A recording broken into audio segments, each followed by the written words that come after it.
by jumping from a staggering 23 miles up, becoming the first ever to break the speed of sound on the way down. Both feats would set new world records. Roger that, Joe. Hey, good trip. 81 Joe. 100,000 Felix. Get pulled in here.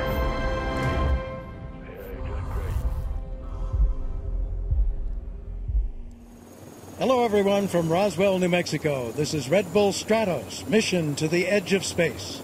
I'm Robert Hager, coming to you from Mission Control, where very shortly now, parachutist Felix Baumgartner hopes to begin his attempt to set a world record for a skydive, a free fall from a mind-boggling 23 miles high in the stratosphere, during which he also hopes to become the first human being ever to break through the sound barrier while falling. That's the balloon that'll lift him aloft, the biggest balloon ever used for a manned flight. The pressurized capsule in which Baumgartner will ride up, suspended below the balloon. He's inside that capsule, and from which he'll make his historic jump. There's Baumgartner inside, waiting, anticipating.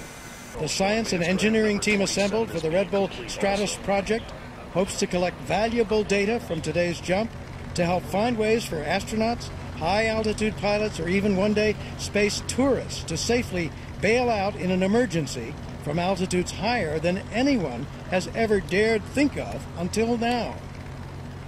So we're moments away from launch. And as we move through this, there'll be a delicate choreograph here. It's all got to be done very carefully. Now here we go. There's the bubble rising. Crane on the move now to get that line straight, right underneath the bubble of the balloon. There's the release. And there's the applause. A successful ride. And they're going up just great. There's Felix Baumgartner's mother weeping at the joy of seeing that successful liftoff. This is the first time in history a balloon of this size has been launched with a human being attached. And there on the left-hand side of the screen is Joe Kittinger. He's the other side of this story. 84 years old. Kittinger holds the present record for a jump from high altitude. 19 miles up. He jumped back in 1960. So 52 years ago, he set what still stands as the world's record for the highest jump from a balloon. Also fastest free fall at 614 miles an hour, and the longest lasting free fall. Joe's was 4 minutes and 38 seconds. There you see the airport over on the left-hand side of the screen now. The launch pad is in a corner of that airport. And there's Mission Control, the 300 people on the ground who are working to support this mission. There is Art Thompson. Thompson's the technical director of this flight. He heads a space firm called Sage Cheshire, which built the capsule.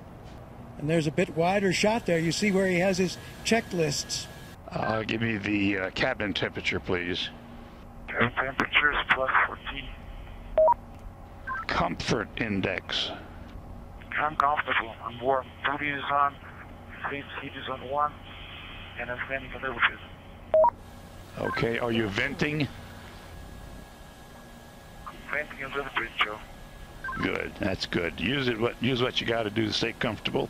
Okay, so confirm it one more time. I keep that pressure at 16,000 feet all the way up. Roger, roger, roger, Yavol. So this, as I say, is well above the normal limit for skydiving without oxygen, and in unpressurized planes, pilots and passengers have got to have oxygen masks. This is Mission Control. Felix and the Stratos capsule is currently at an altitude of 20,900 feet. So far, Mission Control shows all systems are green and go. Felix is ascending at an average rate of 1,000 feet per minute. And we calculate time on target to float altitude is approximately 120 minutes. This Mission Control out. That's Mike Jacobs, the mission coordinator. So on the one hand, we've got Felix Baumgartner, 43 years old, from the nation of Austria, helicopter pilot, parachutist. He already jumped from nearly 19 miles high back in July. So today, he's trying to go from even higher, and in so doing, break the record for the highest jump ever, a mark that has stood for 52 years. Be sure and stay hydrated, Felix. Doing great on that altitude, keeping it right on there. That's good job. Good job. Thank you, Joe. We've practiced a lot, so now it's paying off. Roger that, buddy. He's talking about all that Practice training. makes perfect, whatever you're doing. The issue was raised about whether they should drop some ballast from the balloon to allow it to ascend faster. Meteorologist in charge here, Don Day, was saying that he didn't like the idea of dropping ballast, speeding up the ascent of the balloon. It's a function of how the helium balances against the thin air outside. So that would be 23 or 24 miles up, if you believe it. The air is so thin up there, and there's been a lot of debate about what the effect would be of a human body breaking the speed of sound. Past about 30,000, Felix. Everything looks good. Everything's in the green. We're turning on the visor heat to 9. Visor heat on 9, or it's 2 minutes. And the face heat, LED, the red one is on, but I don't really see much heat. This happens to be the very day, 65 years ago, that the famed test pilot Chuck Yeager became the first man ever to break the sound barrier in a plane. It was on this very day in 1947 in what was then the experimental X-1. One more beautiful shot from up at 32,000 feet now, looking down at those irrigated fields outside Roswell, New Mexico. And here's one of the special long-range tracking trucks using NASA-developed technology used to track shuttle and Apollo missions at high altitude. So there's an infrared shot on that truck. Now the area where they want to watch very carefully for the effects of the jet stream on that balloon. Earlier today, they sent up a balloon just after midnight from right here at the launch site with instrumentation suspended below. When it reached 39,000, it clocked the winds from the jet stream at 114 miles an hour. You might look up once in a while and see the balloon bounce around a little bit, but we'll let you know when you get above the jet stream. Roger that, Stuart. Roger that. So we're up in the area now where passenger jets fly, but not today right here in this area because the Federal Aviation Administration is present in the mission control here, making sure to keep the skies clear all around here. We're going to take a look at some of the scenes that occurred earlier today. It was almost midnight when they brought that capsule out of the hangar. We got to get Felix off the ground safely. 180,000 cubic feet of helium. We need optimum conditions. So, is Felix Baumgartner, weather person as he here, first we're going to be very, arrived very, here very at 3 o'clock in the morning, conditions. Mountain Time. Felix has completed his physical. I've been working 4 years on the program. I believe in what Felix is trying to do to test the next generation full pressure suit. And I'm just delighted to be a member of the team.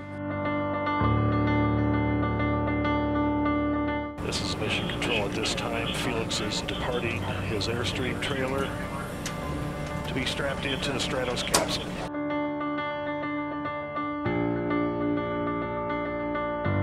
I will assess the situation again. We will not start inflating as soon as the balloon's completed laying out. Copy so there'll be another small hold. T-minus 1 hour, 13 minutes. We're going to go on hold. Chuck Yeager was the first man to go supersonic in an aircraft. It was 65 years ago, and I think it would be just absolutely wonderful if we could get Felix to go supersonic without an airplane. At this time, we have begun balloon inflation. Capsule systems are green, instrumentation's green, payload's green, medical systems are green.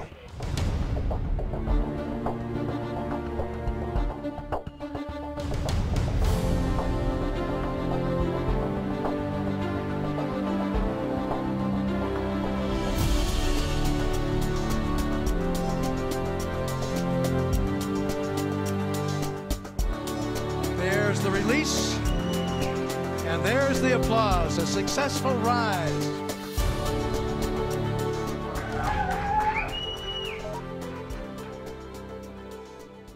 Crossing the 40,000-foot barrier now. Temperature in the capsule, 57 degrees inside the capsule, but look at that outside. minus 67 degrees below zero Fahrenheit, 54 below zero centigrade. 3 times bigger than the biggest balloon ever used to haul a human being up to high altitude. So big because of the altitude it's going to. Right now it's in that teardrop shape. But as the air outside gets thinner and thinner, it really expands. That's when it goes up to that 30 million cubic foot measurement. It'll get fat as a lima bean, just a completely different shape as the helium pitted against the thinness of the oxygen on the outside of the balloon expands. Skin of that balloon is so thin, if you can imagine, it's only 1/1000th of an inch, 10 times thinner than a sandwich bag. 124 was the highest speed that the capsule traveled going through the jet stream, but now they've successfully gone through that. Okay, cabin altitude. 1600 on the dot. 16,000, and give me the comfort index. Feel comfortable, you know. I'm fainting a little bit. Protein is on 2, glasses is on 5, rising heat is on 7. Felix, I want to go through a practice on the egress procedures, if you're ready. Yes, sir. Go ahead. Practice on the egress. I'm ready. Look at that outside temperature, 91 below zero Fahrenheit. They are doing a rehearsal now of the checklist that they will go through just before Baumgartner jumps. Thank you. Item 3, check location. You're watching Red Bull security of all Stratos, 4 Mission to the Edge of parachute Space, live from Roswell, New Mexico. That balloon up now to 53,000 feet. We're in the stratosphere at this point and approaching a Item key 4, mark, check the Armstrong line, where without Turn pressurization, capsule switch Foxtrot 6. no one lasts more than seconds out there. So they're talking as about needed. dropping some Verify ballast. chest pack. If they drop this ballast, And it will permit the balloon to ascend faster. 3, remove They have and now stow dropped suit, that ballast. vent They dropped hose, and 60 suit pounds exhaust of ballast. hose. both oxygen supply hoses disconnect. Okay, item 38, stand up on the exterior step, but be sure and duck your head down low as you go out the door. I'm standing outside. The rest is yours. Okay, I jumped. Okay, Felix, we have completed the egress check. Do you have any questions? This is really serious, Joe. I do not think I have face heating. My face heating is all the way up to 10. My visor heat. You can see the red LED, but it's not heating, you know. I do not feel heat at all. Sometimes it's getting foggy when I exhale. My dial is all the way up to 10, but I do not feel heat. We're now more than 1 hour in and approaching the Armstrong line, a special line where, without pressurization, the body's fluids would bubble and boil away. Saliva, the tears, the lining of the lungs. You need a pressurized suit or cabin. So the Armstrong line was named for Professor Harry George Armstrong, who founded the U.S. Air Force Department of Space Medicine back in 1947.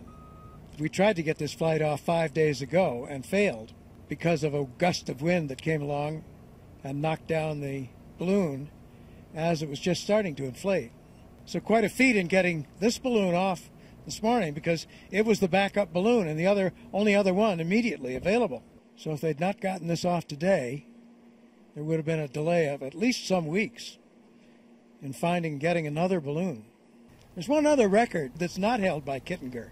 The highest manned balloon flight was in 1961, set by 2 Navy flyers over the Gulf of Mexico, Malcolm Ross and Victor Prather, and they went to an altitude of 113,740 feet. So that's 21.5 miles, even higher than Kittinger went for his jump. But it ended tragically when they landed in the Gulf of Mexico. They were being picked up by a helicopter, and tragically, Prather slipped out of the sling and drowned. This is Red Bull Stratos, Mission to the Edge of Space, live from Roswell, New Mexico. And we're just now coming up on the altitude at which Baumgartner made his first test jump here back in March from 71,615 feet. So you can see just a few feet below where he is right now. He jumped and reached a speed of 365 miles an hour on his free fall. In July, he jumped from 97,145 feet, so 18.5 miles high. So in the last jump, Baumgartner couldn't hear Kittinger say that the parachute was okay, that it had not accidentally deployed. And so he jumped not knowing. And later he said he was quite anxious about that. There continues to be some concern about the rate of ascent and the winds that have pushed this capsule to the east. They dropped some ballast already in an effort to gain altitude. But it appears now that the capsule is high enough where the winds turn around up there and will bring the capsule back in our direction, in the direction of Roswell a little bit, if the calculations by the meteorologist, Don Day, are correct. We're up now where people who have been that high say that you can begin to see the curvature of the Earth and the black of the sky in the high altitude looking straight up. We're up in the area now where the highest flying aircraft, like the spy plane, the SR-71, the Blackbird, the area that they operate at. So we're about as high as airplanes will go. As they climb, there's a minor issue reported with his faceplate heater, which they're troubleshooting. The face visor has 111 tiny wires to prevent fogging and icing. Looking skyward, so that's from underneath the capsule, looking up. Kittinger spoke about how black that sky is, about when he was setting the present record back in 1960. He got up at altitude, said looking up the sky is absolutely black, void of anything. I can see the beautiful blue of the sky, and above that it goes into a deep, deep, dark, indescribable blue, which no artist can ever duplicate. And then he added, it's fantastic. So you see how that heat is rising outside now, the temperature. It dropped down to as low as 90-something below zero. Now it's coming back up again. That's what happens in the stratosphere. It gets colder as you go higher and higher. And now, because you're getting into thinner air and actually reducing the distance to the sun, the atmosphere, or stratosphere in this case, slowly begins to warm again. There's the air pressure outside the capsule, down to 0.05 pounds per square inch, as opposed to 7.89 psi inside the capsule. Psi at the level of the Earth is 14.7. So they're continuing to troubleshoot the issue with the heat on the faceplate, considering options, but they are still on the ascent at this point. Infrared shot of the balloon, and it's beginning to change shape now as it gets into that high altitude. We talked about how it starts out as a teardrop and then expands into a big fat shape. It'll get much fatter than that by the time it gets up to 120,000 feet. So the video of today's events here are being transmitted live to more than 40 television outlets in some 50 nations worldwide. Also, this broadcast is being streamed live to 130 of the world's leading websites on the internet.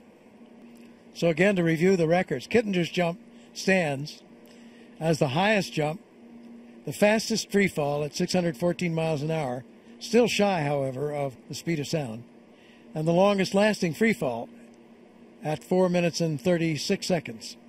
So this is higher than Felix Baumgartner has ever been before. There it is, the existing record for the highest free fall by Joe Kittinger back in 1960. He had some trouble during that jump. His glove tore, exposing a part of his hand. And he didn't tell the people on the ground about it because he was afraid they'd abort the flight, make him come back down in the capsule. So he didn't tell them, and he went up to altitude with that little tear in the glove. The pressure from outside was enough to hold the glove close to his skin. His hand swelled to what they say was almost twice the size of a normal hand. But he managed to operate all right. He couldn't do anything with that hand, but he was all right. And he made the free fall successfully. He also had a little problem coming down. He choked for a while. He thought perhaps it was from a tie-down strap that ties his helmet to his pressure suit. There he is, through the mark, the point from which Joe Kittinger jumped back in 1960. That step you're looking down at is the step that Baumgartner goes out on when he prepares to jump. And it is only the size of a skateboard. We're at 108,000 feet now. There is a minor problem with the heat in the faceplate, or Felix's visor, which is not a problem for the moment in the capsule, but would be an issue on jumping. The mission for the time being is continuing as the team considers what are the options. The glare up there is really something too, the glare of the sun. In an earlier jump, before Kittinger made his record jump, he had been blinded by the glare. Sun blinded him, he couldn't see the gondola instruments, had a hard time jumping off. Then his drogue chute deployed too soon, 3 seconds into the drop instead of 20 seconds in, wrapped around his neck, and he started spinning arms out and lost consciousness briefly. But at about 12,000 feet, his main chute opened automatically, and he successfully landed. So we're coming up on this record, the manned balloon flight of 113,740 feet set back in 1961. So he's through it now. He set the record. So this is the highest. New record holder is Felix Baumgartner.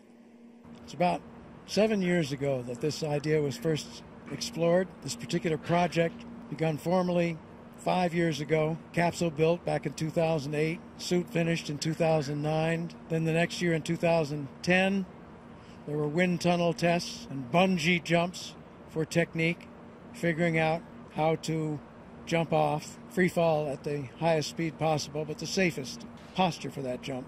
2011 continued with tests in pressure chambers, simulating the maximum altitude, done at Brooks City Base in Texas. And just look at the size. It's approaching now its maximum volume inside to nearly 30 million cubic feet. Not much to see down there. It's awfully flat, awfully barren, but there is this little ridge, an escarpment, the Mescalero Ridge.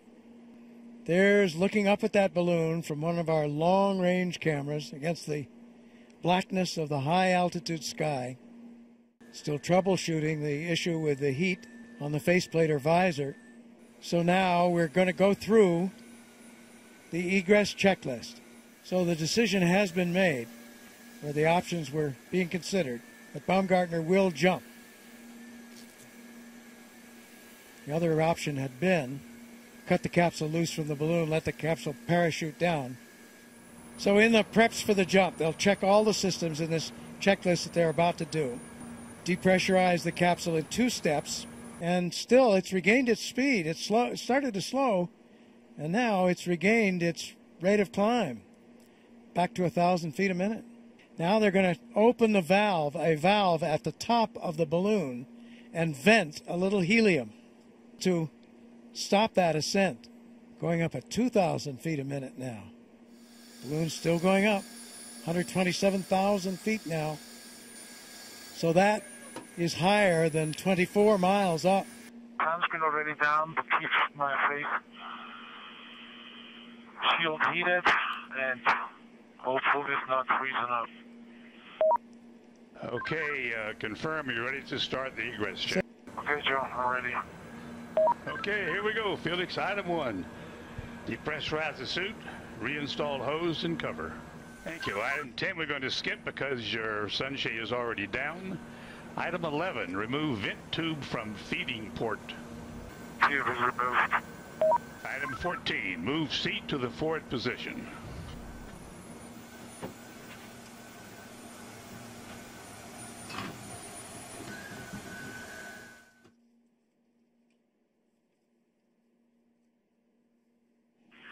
Seat is in the forward position. Okay, we're getting serious now, Felix. Item 21, use the dump valve, depressurize the capsule to 40,000 feet, and confirm a pressure suit inflation. Let me know when it inflates.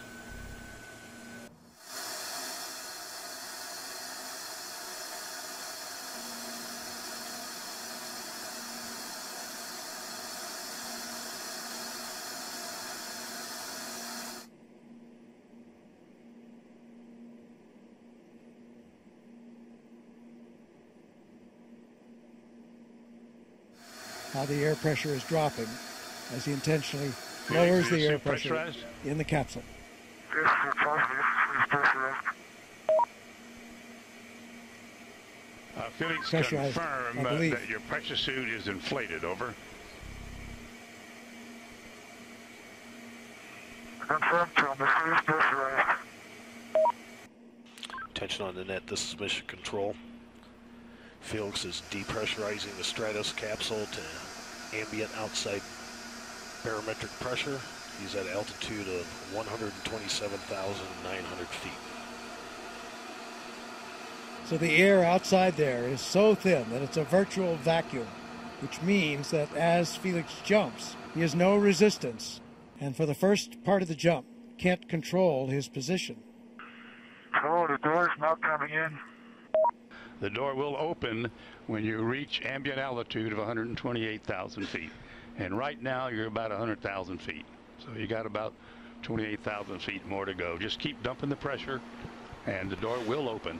What one hopes against is a Indicated about 112,000 feet now, Felix. fast Headed spin to 127.9. or tumble. Roger. But he has an emergency chute that if he were to tumble too fast, too many G-forces, would automatically deploy. Yes, the door is not coming in. Well, put the dump valve all the way to the rear. There it is. There's the world out there. The door has opened. 25. Roll the door open. The and door has engage the door opened. stop, Felix. Door is open. Door stop is engaged. Okay, item 26. Move seat to the rear of capsule.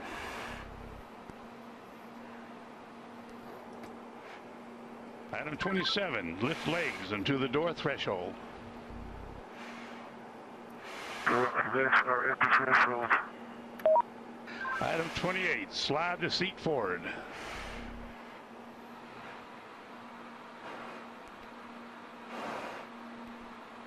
Okay, item 29. Release seat belt.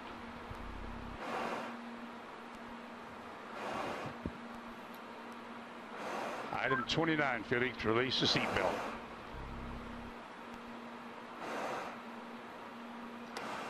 Attaboy, that's good. Okay, slide forward into the rest position.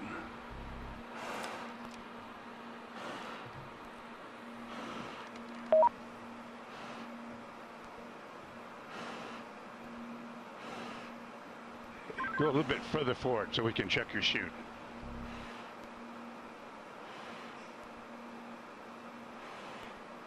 Your chute's okay, Felix. I say again, item 31, your chute integrity is checked. Your parachutes are not deployed. Item 32, verify cutaway knife handle strap is attached and knife in proper position. Say roger if it's so. Roger. Okay, chest pack faceplate heat is on. Make certain that's is on and you got a red light.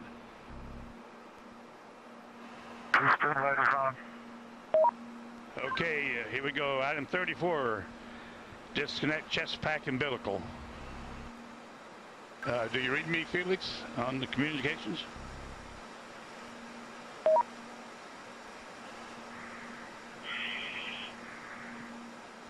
Felix, give me a short count.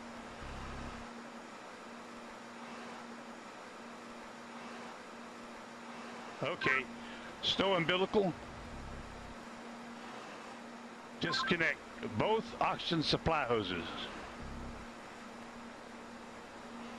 Okay, are they disconnected? Give me a thumbs up if they're disconnected. They're still connected. Felix, disconnect the oxygen hose. Attaboy. All right, stand up on the exterior step. Keep your head down. Release the helmet tie-down strap. Start the cameras. And our guardian angel will take care of you.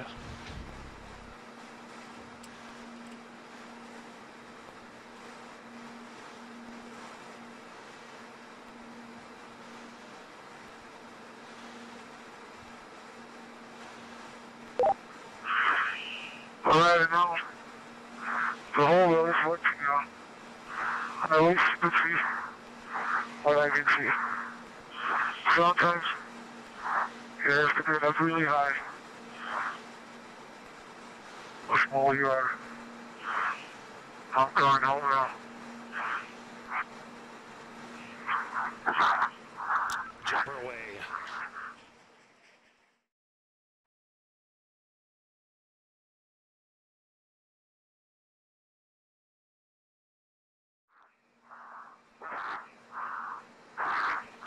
Speed 546. Speed 600 miles per hour. Speed 650 miles per hour. Speed 700. Speed 725. Speed 729.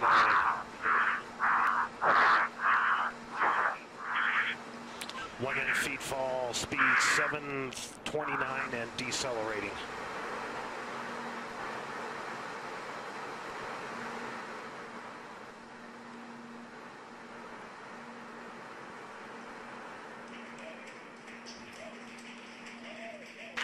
Showing Felix in a stable descent.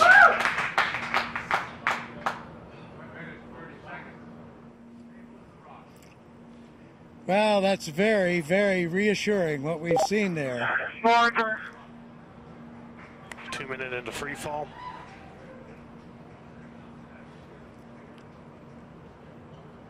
Still free falling. Really stable. You fall in 3.5 minutes.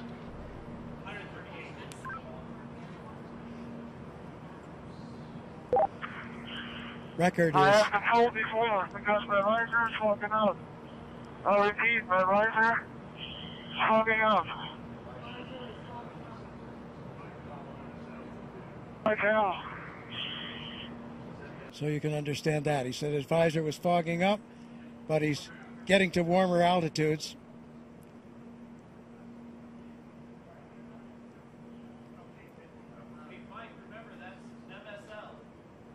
There's the chute. There's the chute.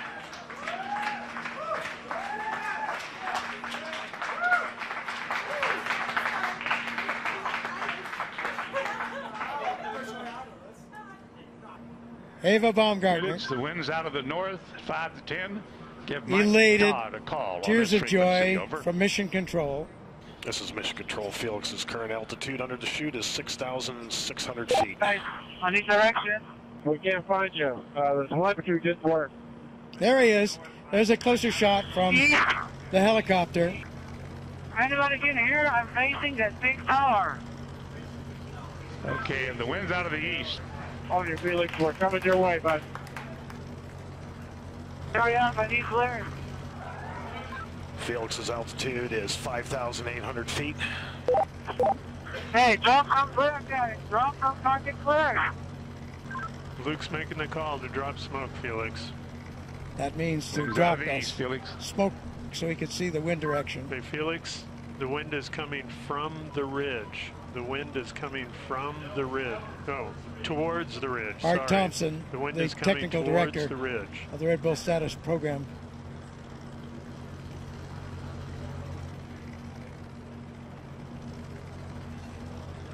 Did he break the speed of sound as he hoped? Here he's coming. And there you can see by the approaching shadow, he's just about there, and he's down on the earth, safely back. New world record holder.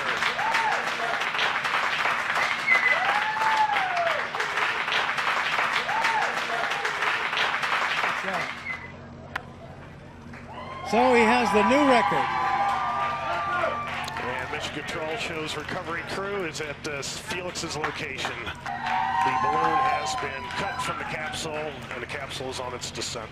He has the world's record now for the highest jump by far, around 28,000 feet, so more than 24 miles up. There is the capsule being lowered. It has been cut away from the balloon. Its parachute deploying automatically to preserve the data and pictures that are there. Stratos capsule altitude is Family celebrating. 4,000 feet.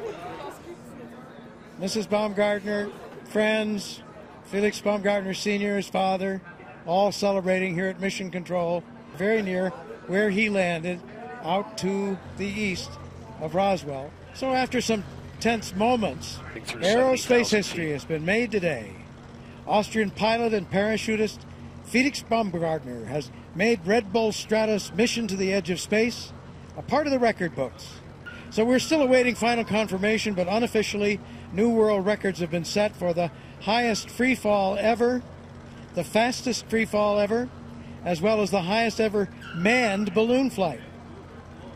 And today was also a big win for science, as the Red Bull Stratos team collected valuable data that could ultimately help improve the safety of space travel and enable high-altitude emergency bailouts from spacecraft. So for now, this is Robert Hager saying so long from Roswell, New Mexico.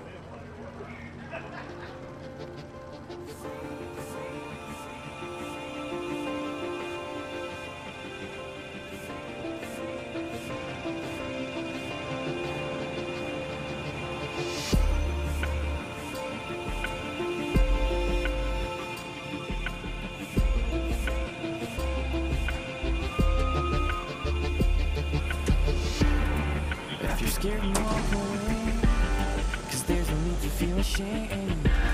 Yeah, we all feel the same. Whoa, where's your passion? Where's your fire tonight? Whoa, I can't believe there's nothing you're willing to hate. Whoa, I want you to believe. Set my body on fire so I could be free.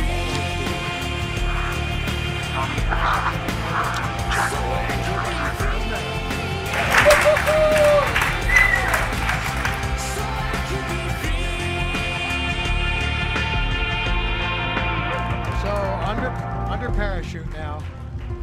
Did he break the speed of sound as he hoped? Here he's coming. And there you can see that there and he's down on the earth safely.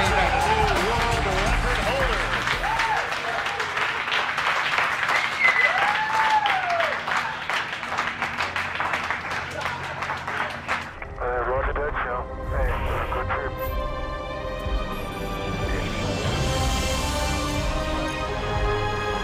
Fire's down, the Felix. Getting going here.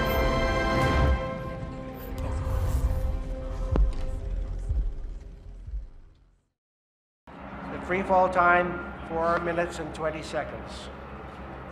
Free fall distance, 119,846 feet, or 36,529 meters.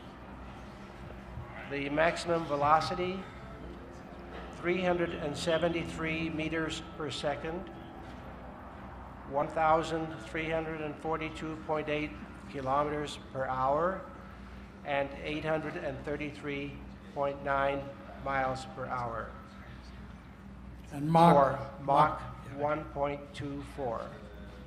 And let me tell you, when I was standing there on top of the world, you become so humble. You do not think about breaking records anymore. You do not think about gaining scientific data. The only thing that you want is you want to come back alive, you know, because you do not want to die in front of your parents, your girlfriend, and all these people watching this.